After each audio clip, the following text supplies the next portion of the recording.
Okay, so I want to do a video about the very basics of harmonic improvisation, by which I mean improvisation from chords. The other kind of improvisation that I can think of is melodic improvisation, which is based more around the melody of the song. I think harmonic improvisation is probably the one that's more familiar to most jazz players, although melodic improvisation is very important as well and often underutilized. But I'm going to focus on playing out the chords today and just give you some simple ideas, very simple things which can get you started, and then I'll just do some slightly more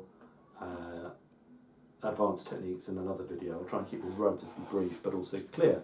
So the chord progression we're going to use is the very bare bones version of Honeysuckle Rose, and I think if you look online there's a backing track by Gonzalo Vergara's quartet which uses these changes, and we're just going to look at the A section.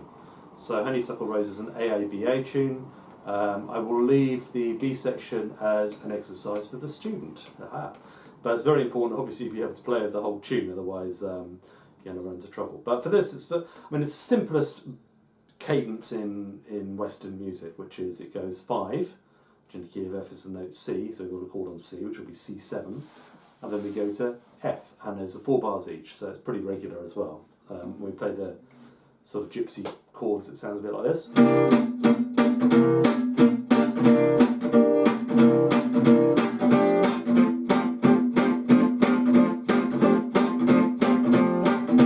So, I mean, if I was actually playing Honeysuckle Rose on a gig, I might use that very stripped down version of the changes, or I might play something much more complicated with all kinds of movement in it. But the point is that you don't really need to play any of that movement in your solo unless you want to. If you want to introduce more movement into your solo, that's your choice. But you can base what you're doing on a very bare bones, even if somebody's playing a more complicated version of the changes underneath you. It's fine. It works perfectly well. It took me a long time to realise that, but that's a really important pro tip there. tips from the pros, you know. But it's true, you know. It's like a lot of what you do, I think, when you prepare a tune, when you're trying to learn to improvise on it, is you actually have to simplify it right down to the bare bones and go, right, what can I, just leaving everything out, what can I get away with just playing, and then building it back up from there, and maybe building up your own ways of moving through it.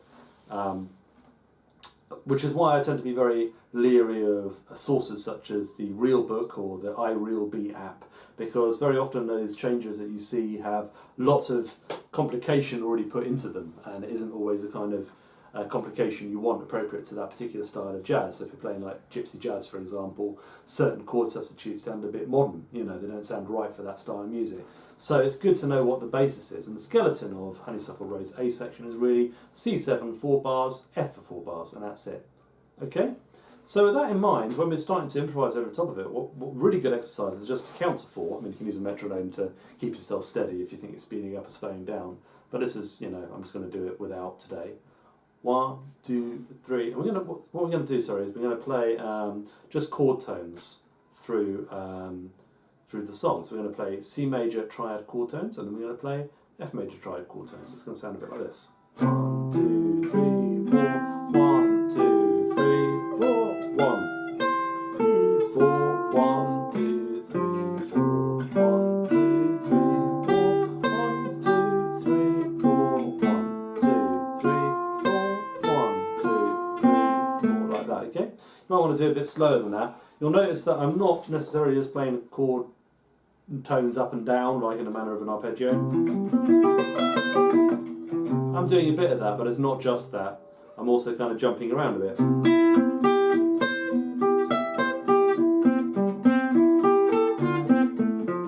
Just to keep it a little bit, you know, interesting and fresh, and introduce a little bit of improvisation to it.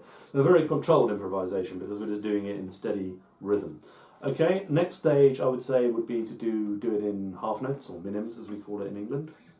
1, 2, 3, 4, 1, 2, 3, 4, 1, 2, 3, 4, 1, 2, 3, 4, 1, 2, 3, 4, 1, 2, 3, 4, 1, 2, 3, 4, 1, 2, 3.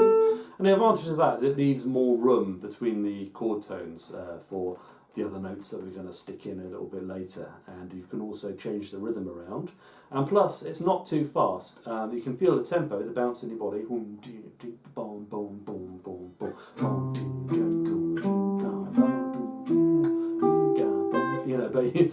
Well, I don't know what kind of scatching noises they are, but you got that feel. But at the same time, you're not playing every beat. You're kind of playing nice and slow, so you've got plenty of time to think about what note you're going to play next. And I like that because it's good to practice not playing too much, actually, as well as playing on every beat. So that's fine. And then perhaps the next stage could be, once you're comfortable with that, you could start to improvise rhythmic phrases just using the chord tones. So let's try that. 1, 2, 3, 4.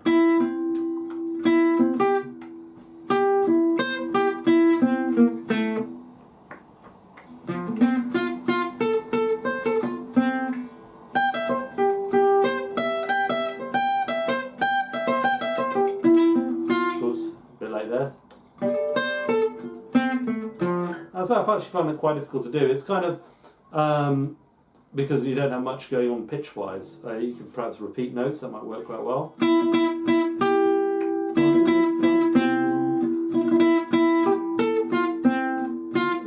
You know, I mean, one good way, it sort of makes everything sound like a fanfare though at the moment.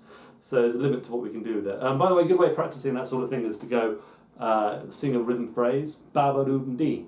Ba-ba-doo-dee. So ba-ba-dee-ba-ba-ba. It's easier if you repeat those notes, isn't it, for the fast rhythms. Ba-ba-ba-ba-doo-dee-boom-ba. You know, so I mean, it's not particularly interesting, but at least it gives us a sort of start, and we're starting to learn the neck. So to make it more interesting, what we start to do is we introduce lower neighbour tones, which, what does that mean? Well, a neighbour tone is a tone that's like next to the chord tone. So, in the case of this one, it works really nicely on the guitar because you just go a fret down from your target tone. So the important thing to remember is that when you're doing this, is that your chord tone is the target tone. That's got to have the rhythmic weight, whereas this is a dissonant note that's going to resolve. So if I play like, let's have this note which is going up just before E, which is a fret down from E.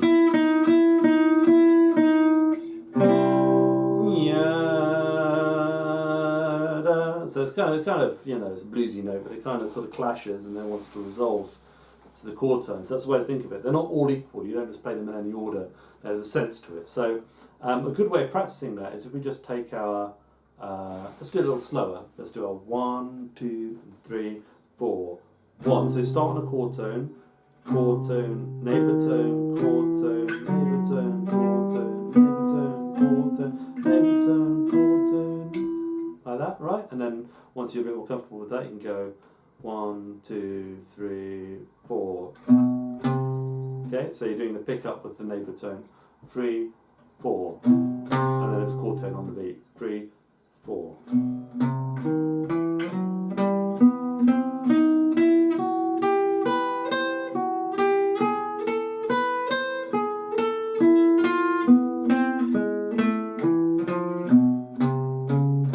Oh, this is a funny one. So you go.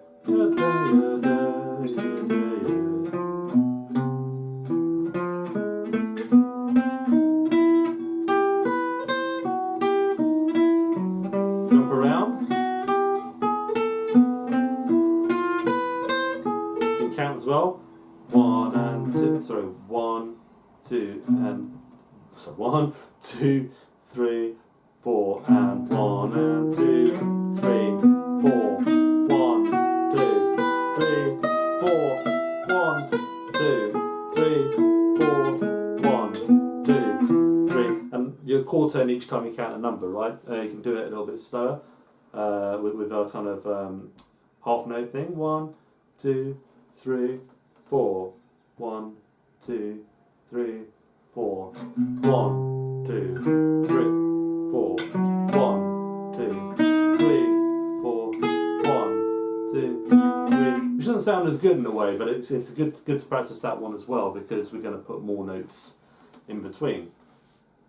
Upper neighbours are a little bit more involved because they have to belong to the scale. whereas lower neighbour tones are always a fret or a semitone below our target note.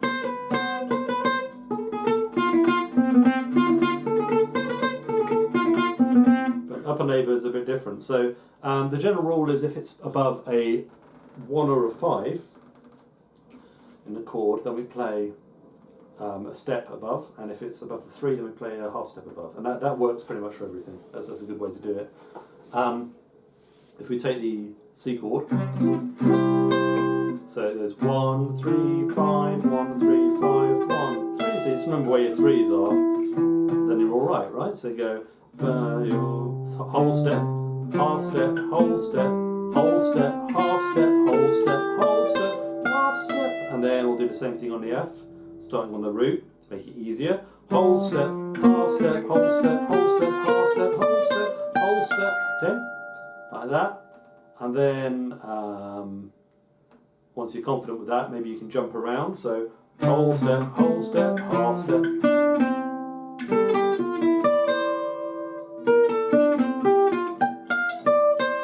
Just make it a bit more interesting. Okay, that will probably take you a little while to get. That's quite hard because you've got to do a bit of mental gymnastics. It's like, is this a third? You can reverse it around so that the neighbour tone is on the beat. Okay, so 1, 2, 3, 4. 1, 2, 3, 4. 1, 2. Which is a different kind of. You get that as well. So it's good to have that kind of flexibility. Okay. These are all just exercises which might take you a couple of minutes to run through. And it's good just to do it maybe once a day or something until you get comfortable with it. Give yourself a bit of time to get used to it. And the thing after that, the next natural step is to use both upper neighbours and lower neighbours. And there are a lot of patterns. I'll just play 2 of my favourites. The first one is, it's kind of a lick that I play all the time, but it's a very common piece of gypsy jazz language, and it is used by Stockelo Rosenberg and all sorts of people, although I first heard actually it was Benny Carter playing it on sax on a Django record, so it wasn't actually a guitarist at all. It's a very, very common pattern, and it goes upper neighbour, chord tone, lower neighbour, chord tone. So this is 1, 2, 3, 4, da boom, da boom, da boom, da boom, da boom, da da da boom. So it could be semiquavers like that, it could be da da da da da da da quavers. Sorry, it could be 16ths or 8ths depending on how you want to do it. So we're going to do it as 8ths today, and this is one where the weight of the neighbour tone is actually on the beat. So it's like 1 and 2 and like that. So you can hear that the neighbour tone, the upper neighbour tone goes on the beat, and then we've got a chord tone on the offbeat, and then lower neighbour tone on the beat again, and then a chord tone on the offbeat. So it's a little bit reversed around. So if I go through the whole. Let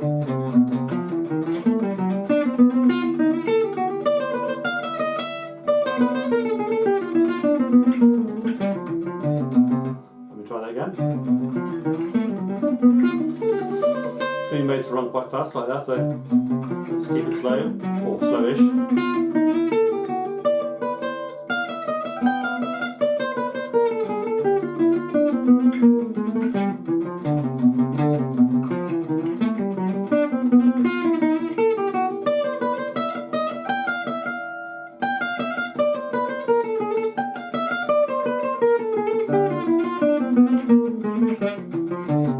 Sure to explore a few different positional variations. Obviously you can play them down here as well. Let's try it. Don't have to start on the root either. Start on the root.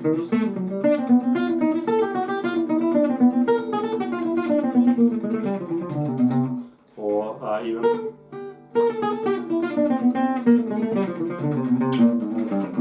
Yeah. So it's good to like learn them all over the neck, and then you can jump around again. Start about C7 again, and so on, you know. And that's the world of possibility in there. And the next thing, another exercise I really like, is you go on the lower chord tone, sorry, lower neighbour tone even, then you jump up to the upper neighbour tone of the next chord tone above. So we're decorating this, ba, da, so it's.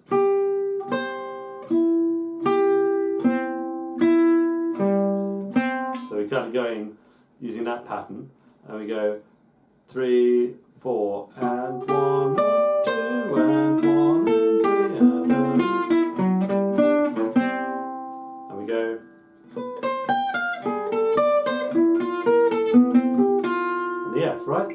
have both of those out. The second lick I heard Wynton Marsalis doing on his version of Bourbon Street Parade, which is really cool recording of that tune. I don't really like that tune, but that's my favourite recording of it. So that's a good little pattern as well. But I mean, really, what you're working towards is trying not to make it too licky. You really want to get to the point where you can use these to generate your own melodic ideas. So, I mean, twiddles as well.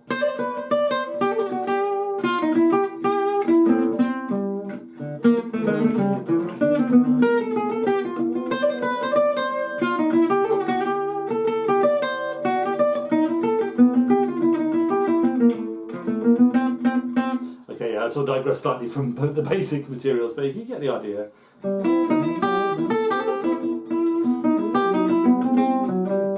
And if I sort of scatter rhythm, and let's see.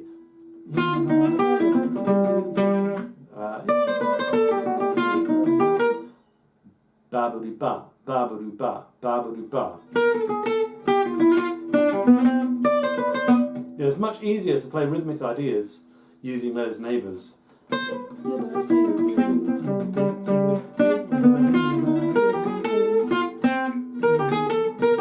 I'm using a double enclosure there, which I'll talk about in the next video. But hopefully that's helpful to you. I mean, there's a lot to work on just there, and I'd suggest maybe spending a month or two on it just to get that together. The bridge you'll need to do F triad, B flat triad, then G. Let's do the triad then on the 7th chord, then C again. So there's only 2 new chords you really need to learn for that bit: the B flat and the G7, or G major, sorry. And it's all major triads, so that's easy. And then you've got a tune under your belt that you can improvise on. So anyway, I'll see you in the next video where I introduce some extra strategies you can use to make your soloing a little bit more interesting from there. Okay, hope you enjoyed it and find it useful. Thanks.